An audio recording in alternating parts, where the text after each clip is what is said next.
Welcome to our deep dive into Python's print function. Today we're going to cover 9 essential things every Python programmer needs to know about printing. Whether you're a beginner or looking to refine your skills, these tips will help you master the art of displaying information in Python. Let's get started. Number 1. Let's start with a recap of the basic print function. Alright class, let's break down this code.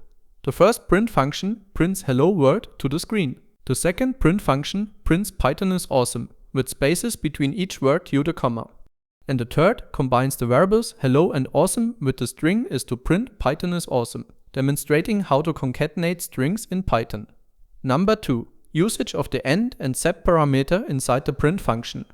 We can use the end parameter with, for example, a comma to control what comes after the print. Here we combine these to print statements to be printed as one combined with a comma. Or we can use the sep parameter to place a hyphen between each argument in this print statement. The result is a combined hello comma word and a 1, 2, 3. Number 3. How to use line break, tab and escape quotes inside the print function. We can add a line break by using the \n inside the print statement, or use the \t to add a tabulator between the expressions. If you want to use a quote inside a string that uses quotes, you can use the \quote to create escaped quotes. If we print all this to the console, we see now a line break in the first, a tab in the second, and quotes in the third print statement. Number 4. F-string and the format function for formatting the shown output. Let's start with the basic f-string inside print.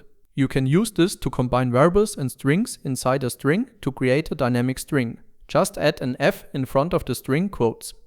Here we can combine the variable name with the string scored and the variable score with the string points. We can also do some operations using the f-string inside the print function. Here we multiply the two variables x and y inside the curly brackets to get the result outputted. Or we can use the format function of a string to separate the variables out of the string. The first parameter here represents the first curly brackets in the string.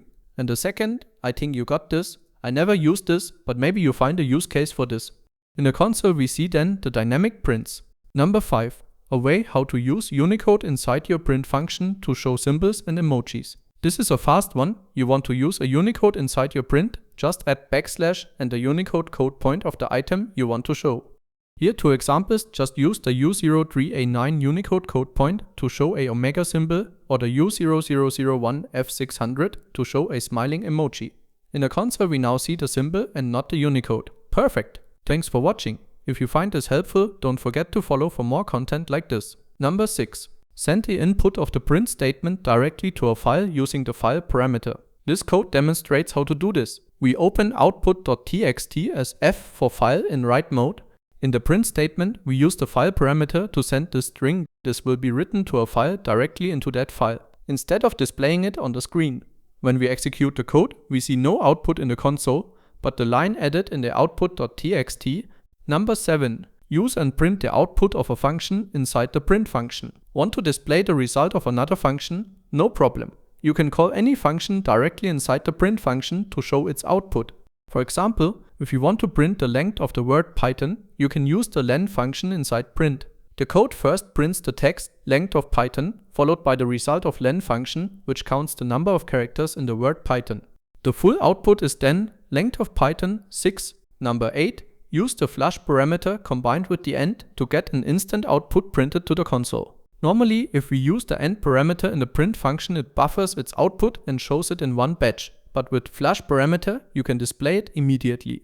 In this example, for I in range to 5 prints numbers 0 to 4 with a space between them, using print for I with the end parameter to add a space and flush parameter equals true to get a live update for every iteration in the console. We also use time.sleep to add a 1 second delay between prints, creating a real-time countdown effect. As you can now see in the console, it takes now 5 seconds to count from 1 to 5. And last but not least, number 9, the rep function. You can use the rep function to print a detailed representation of an object. If you need an unambiguous and precise format, use rep in the print function. For example, the rep function to the list 1, 2, 3 in a print function shows the raw format of the list 1, 2, 3, which is useful for debugging, development, and understanding the object's internal structure. And that's it. This is all I wanted to show you in this video. I hope this video helps you. If you enjoyed this video, please consider giving it a like and subscribe.